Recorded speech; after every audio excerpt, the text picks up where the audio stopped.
Hello students, today we are going to talk about the in-text 10.2 to 10.5. Let's start with in-text 10.2. Why is sulfuric acid not used during the reaction of alcohol with Ki? सही है, हम जो alcohol है उसकी Ki के साथ reaction करते हैं in the presence of any acid, तो क्या होता है, जो Ki है वो कन्वर्ट हो जाता है HI में, हाइड्रोजन आयोडाइड में कन्वर्ट हो जाता है। सही है, एसिड की प्रेजेंस में। तो क्या हो जाएगा, जो अल्कोहल है उसका जो OH ग्रुप है उसे ये जो हाइड्रो आयोडाइड है उसका आयोडीन OH को रिप्लेस कर देगा और हमें क्या मिल जाएगा, अल्काइल आयोडाइड, और फॉर्म हो जाएगा H2O। मतलब हम अल्कोहल की रिएक्शन Ki के साथ करते हैं in the presence of acid, तो हमें क्या मिलता है, अल्काइल आयोडाइड। सही है, पर अगर हम उस एसिड में सल्फ्यूरिक एसिड को क्यों नहीं यूज कर सकते वो हमें देखना है। तो अगर जब हम सल्फ्यूरिक एसिड के साथ अल्कोहल और Ki की रिएक्शन करते हैं तो ये जो Ki है वो हमारा HI में कन्वर्ट तो हो जाता है, लेकिन क्या होता है, जो H2SO4 है वो क्या है, स्ट्रॉन्ग ऑक्सीडाइजिंग एजेंट है। सही है, तो वो क्या करेगा, जो प्रोड्यूस हो रहा है HI, यहाँ पे हम देख सकते हैं जो Ki है वो H2SO4 के साथ रिएक्ट करके क्या फॉर्म करता है, हाइड्रोजन आयोडाइड। सही है, लेकिन ये जो हाइड्रोजन आयोडाइड है वो फर्दर क्या हो जाएगा, ऑक्सीडाइज हो जाएगा due to the sulphuric acid, क्योंकि जो सल्फ्यूरिक एसिड है वो हमें पता है वो क्या करेगा, तो सल्फ्यूरिक एसिड है वो H2O प्लस SO2 फॉर्म करेगा और प्लस साथ में एक नेसेंट ऑक्सीजन फॉर्म करेगा, और नेसेंट ऑक्सीजन की वजह से जो HI है उसका क्या हो जाएगा, ऑक्सीडेशन हो जाएगा और वो कन्वर्ट हो जाएगा आयोडीन में। अगर हमें अल्कोहल में से OH को रिप्लेस करना है तो हमें क्या चाहिए, hydrogen iodide.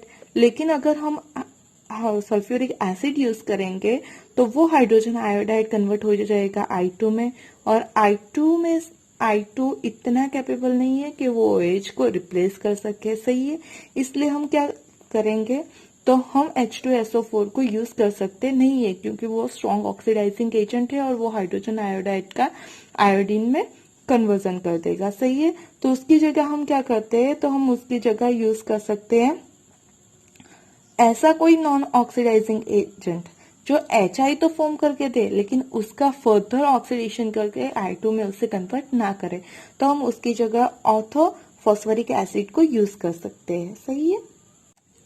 Now in text question number 10.3, write structure of different dihalogen derivatives of propane. हमें क्या करनी है, तो प्रोपेन की डाइहैलोजन डेरिवेटिव फॉर्म करनी है।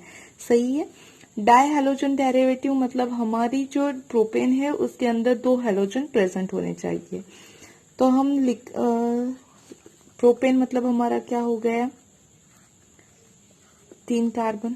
सही है, अब डाइहैलोजन है तो ऐसा भी हो सकता है कि दोनों हैलोजन ग्रुप कहाँ पे हो, पहले कार्बन पे प्रेजेंट हो। हमने हैलोजन की जगह क्या ले लिया है, क्लोरीन ले लिया है, वो भी एक हैलोजन है। तो एक एग्जांपल के लिए हमने क्लोरीन ले लिया, अब इसकी वैलेंसी हो गई तो CH, CH2, CH3, तो ये क्या हो जाएगा हमारा 1,1 डाइक्लोरो प्रोपेन। तो एक डाइहैलोजन हो गया किसका, प्रोपेन का। अब ये दोनों हैलोजन हम क्या कर सकते हैं, सेकेंड वाले कार्बन पे भी तो ले सकते हैं ना, हमारे पास 3 कार्बन है तो हम दूसरे नंबर के कार्बन पे भी तो 2 हैलोजन लिख सकते हैं। सही है, तो क्या हो जाएगा हमारा 2,2 डाइक्लोरो प्रोपेन। अब क्या कर सकते हैं हम, तो अब हम तीसरे पे नहीं लिख सकते, क्योंकि अगर हम तीसरे पे लिखेंगे तो इस साइड से तो वो हमारा पहला हो जाएगा, तो यानी कि वो 1,1 डाइक्लोरोप्रोपेन ही हो जाएगा। लेकिन हम दोनों क्लोरीन को एक साथ रखने की जगह हम ऐसा कर सकते हैं कि 2 नेबरिंग कार्बन पे रख दे, तो हमारे जो 3 कार्बन है उसमें से पहले पे एक क्लोरीन, दूसरे पे एक क्लोरीन हम लिख सकते हैं।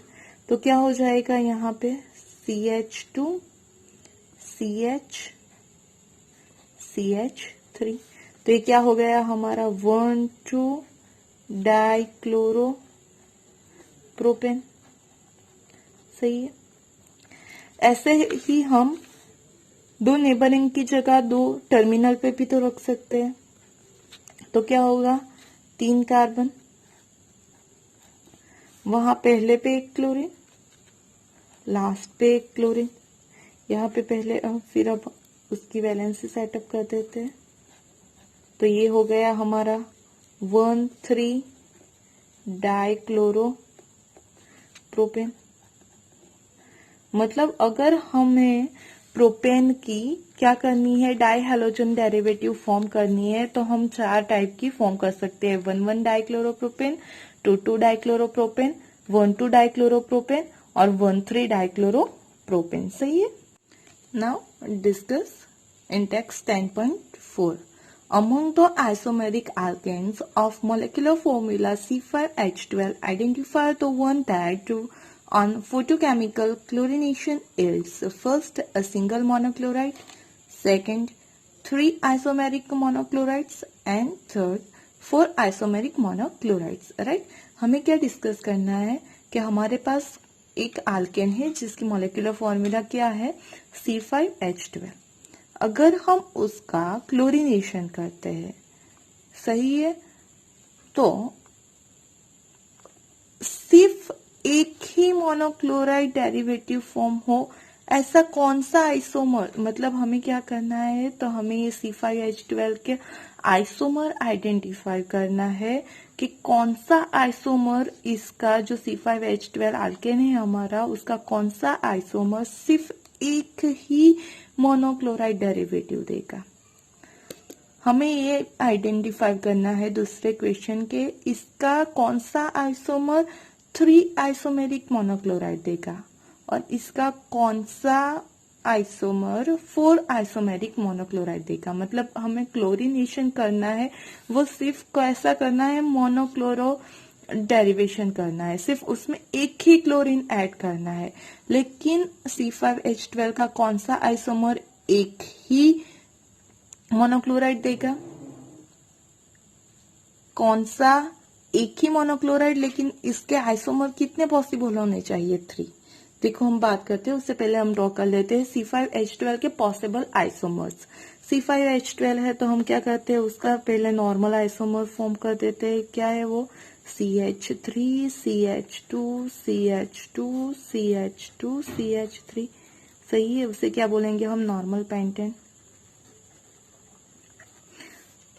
दूसरा आइसोमर हम फॉर्म करना चाहे तो क्या कर देंगे, इसे हम यहाँ पे एक ब्रांच में लगा देंगे, तो हो जाएगा CH3 CH CH2 CH3 और ये एक कार्बन हमने वहां से निकाल के लगा दिया है यहाँ पे ब्रांच में।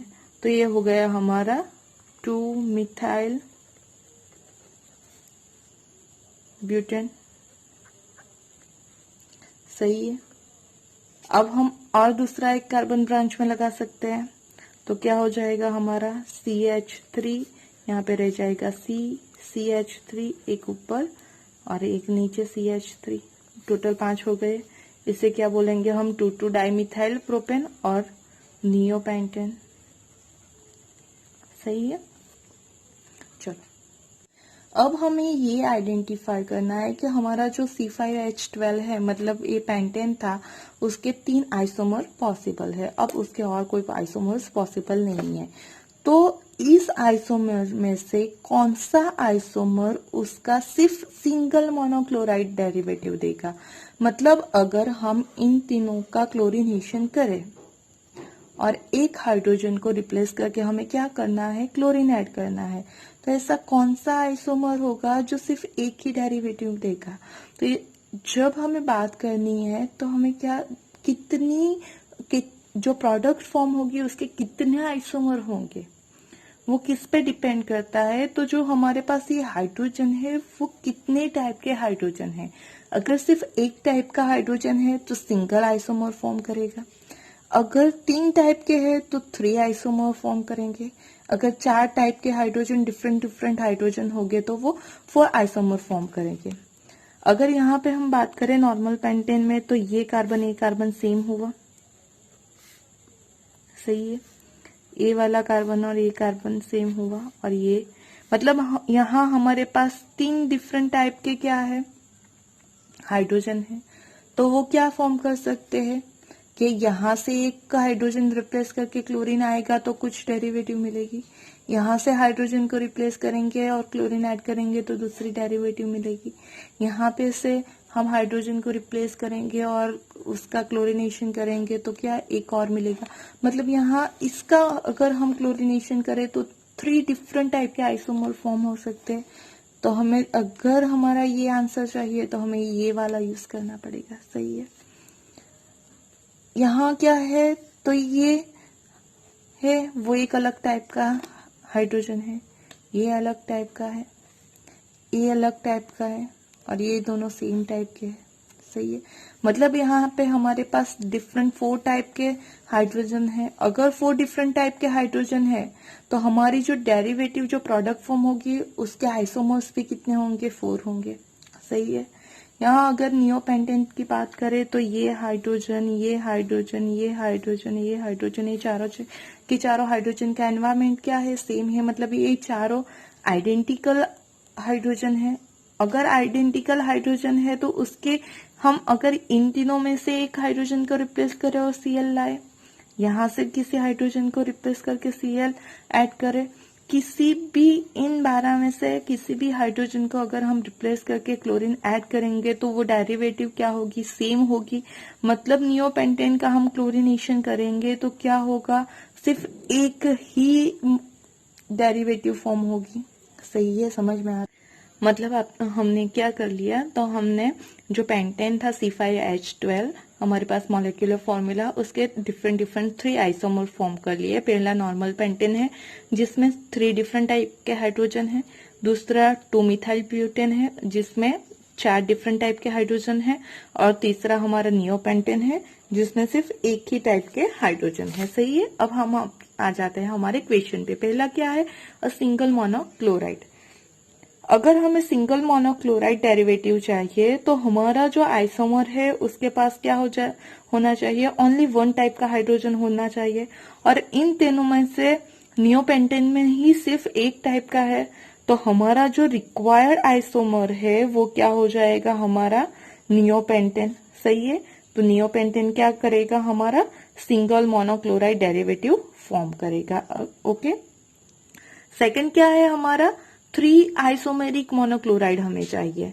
मतलब 3 आइसोमेरिक कौन फॉर्म करेगा, तो अगर हमें 3 आइसोमेरिक मोनोक्लोराइड चाहिए तो उसके लिए क्या करना पड़ेगा, तो हमें 3 डिफरेंट टाइप के क्या चाहिए होंगे, हाइड्रोजन एटम।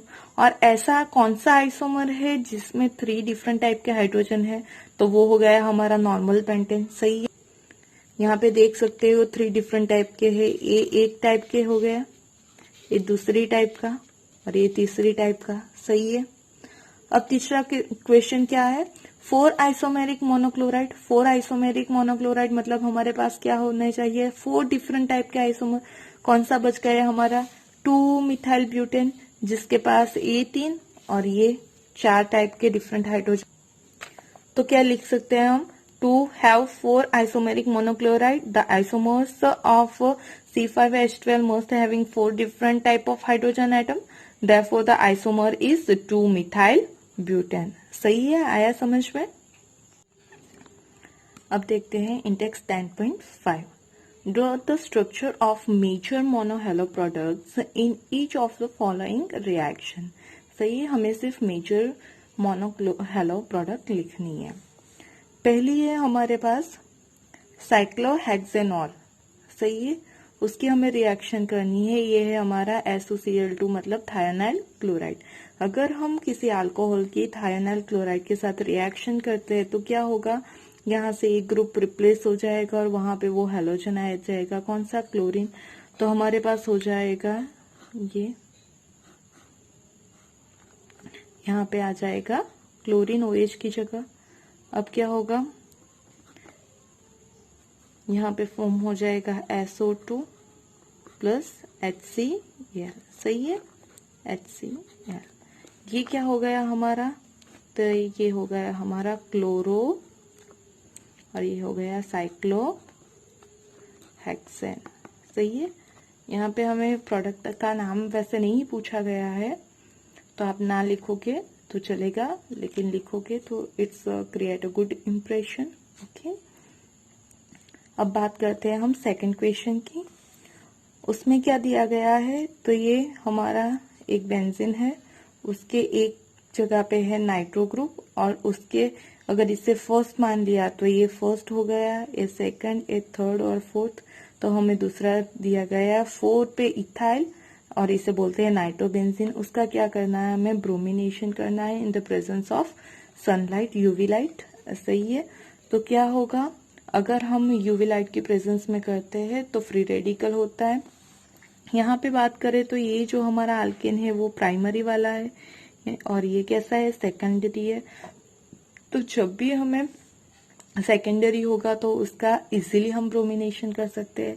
तो हमारी मेजर प्रोडक्ट क्या फॉर्म होगी, तो ये जो सेकेंडरी वाला हाइड्रोजन है, सही है, यहाँ तो कोई चेंज नहीं आएगा। यहाँ से क्या होगा, तो एक हाइड्रोजन रिमूव हो जाएगा, सही है, और क्या आ जाएगा, तो उसकी जगह Br आ जाएगा, तो हो जाएगा CH3, और यहाँ पे आ गया एक Br, सही है, और प्लस यहाँ का एक H, और ये Br हो जाएगा प्लस HBr। अगर इसका नाम लिखना है तो क्या लिखेंगे, 4 इथाइल की जगह अब यहाँ पे क्या हो गया है, तो 4, साथ में इसका भी नंबरिंग कर देते हैं, 1 डैश 2 डैश, तो हो जाएगा 1 डैश ब्रोमो इथाइल नाइट्रोबेंजीन।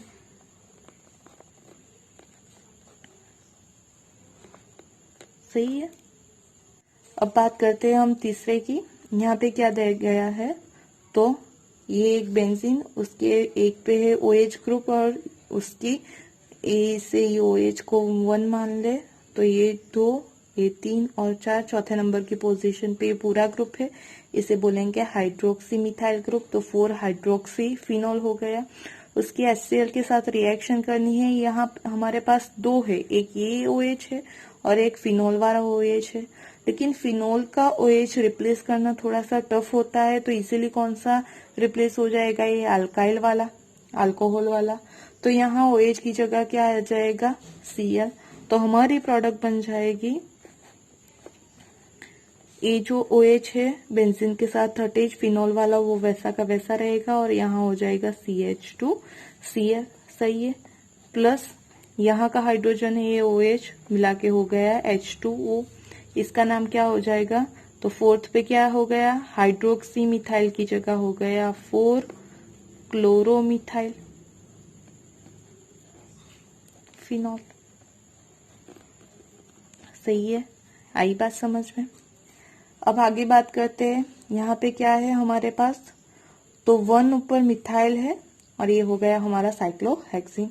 उसकी HI के साथ रिएक्शन करनी है। हमें पता है अगर हमारे पास डबल बॉन्ड है, एल्कीन है, और उसकी हम अगर हाइड्रोहाइलाइड के साथ रिएक्शन करते हैं तो क्या होगा, डबल बॉन्ड ब्रेक हो जाएगा और वो न्यूक्लियोफाइल अंदर ऐड हो जाएगा। सही है, जब भी हम रिएक्शन करवाते हैं तो मार्कोनिकोव के अकॉर्डिंग रिएक्शन होगी। मार्कोनिकोव क्या कहते हैं, तो less number of hydrogen containing carbon के साथ क्या जाएगा, हमारा न्यूक्लियोफाइल मतलब आयोडीन वहां पे जाएगा। अब यहाँ पे जो हमारा डबल बॉन्ड है वो ये वाले कार्बन और ये वाले कार्बन के बीच में है। यहाँ पे अगर हम बात करें तो ये कार्बन की 1, 2, 3 और ये 4 वैलेंस से सेटिस्फाइड है, मतलब यहाँ पे एक भी हाइड्रोजन नहीं है। अगर इस कार्बन की बात करें तो ये 1, ये 2 और ये 3 है, मतलब यहाँ पे एक हाइड्रोजन है। यहाँ पे एक भी नहीं है, यहाँ पे एक है, मतलब लेस नंबर ऑफ हाइड्रोजन कहाँ हुआ, यहाँ वाला जहाँ CH3 अटैच है वहां पे। तो हमारा I भी कहाँ पे आएगा, यहाँ पे ही आएगा। तो हमारा क्या हो जाएगा, तो हमारा प्रोडक्ट कुछ ऐसा हो जाएगा, जहाँ CH3 है वहीं पे आ जाएगा हमारा I, और जहाँ ऑलरेडी एक H था वहां पे चला जाएगा दूसरा H। सही है, तो इसका नाम क्या हो जाएगा, 1 आयोडो 1 मिथाइल साइक्लोहेक्सेन। सही है, तो प्रोडक्ट क्या फॉर्म हो गई, 1 आयोडो 1 मिथाइल साइक्लोहेक्सेन। समझ में आई बात। यहाँ पे क्या होगा, डबल बॉन्ड ब्रेक होगा, एक पे जाएगा H और एक पे जाएगा I। कहाँ पे जाएगा वो गैस से डिसाइड होगा। तो मार्कोनिकोव के अकॉर्डिंग, मार्कोनिकोव क्या कहते हैं, तो less number of hydrogen containing carbon के ऊपर हमारा न्यूक्लियोफाइल जाता है। यहाँ पे जिस पे डबल बॉन्ड है उसमें यहाँ पे सिर्फ यहाँ पे एक हाइड्रोजन है, यहाँ पे 0 हाइड्रोजन है, तो लेस नंबर क्या हुआ, 0। तो आयोडीन जाएगा यहाँ पे और हाइड्रोजन जाएगा यहाँ पे। सही है। अब आगे क्या है हमारे पास, ब्रोमो इथेन है, उसकी हमें रिएक्शन करनी है किसके साथ, NaI के साथ। अगर NaI के साथ रिएक्शन करते हैं मतलब ये कौन सी रिएक्शन हो गई हमारी, फ्रिंकलस्टेन रिएक्शन हो गई, जिसमें हैलोजन सिर्फ एक्सचेंज होते हैं। यहाँ Br की जगह आ जाएगा I, तो हमारी प्रोडक्ट फॉर्म हो जाएगी CH3CH2I प्लस NaBr। तो ये क्या हो जाएगा, आयोडो इथेन। सही है। अब आगे बात करते हैं, यहाँ पे हमारे पास क्या है, साइक्लोहेक्सिन, उसके Br के साथ Br2 के साथ रिएक्शन करनी है in the presence of sunlight. अगर यहाँ पे हम सनलाइट की जगह सिर्फ नॉर्मल रूम टेम्परेचर पे रिएक्शन करते तो क्या होता, ये डबल बॉन्ड ब्रेक हो जाता और Br अटैच हो जाता। सही है। लेकिन अगर हम उसके सनलाइट की प्रेजेंस में रिएक्शन कर रहे हैं मतलब इस डबल बॉन्ड को कुछ होगा नहीं, लेकिन क्या होगा, तो उसके जो नेबरिंग कार्बन है उसके ऊपर ये Br अटैच हो जाएगा। तो इसका एक नेबरिंग कार्बन ये हो गया और दूसरा नेबरिंग कार्बन ये हो गया। ये दोनों कैसे है, आइडेंटिकल है, तो हम किसी भी एक के ऊपर लिख सकते हैं Br को। तो हमारी जो प्रोडक्ट होगी वो क्या हो जाएगी, तो हमारी प्रोडक्ट हो जाएगी, ये तो वैसा के वैसा रहेगा, यहाँ पे आ गया एक Br। सही है, प्लस HBr।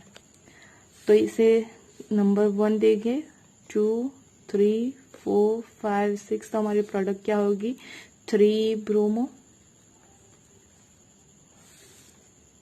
फिर 1 साइक्लोहेक्सिन और साइक्लोहेक्स 1 इन, जो भी आप लिखो। सही है।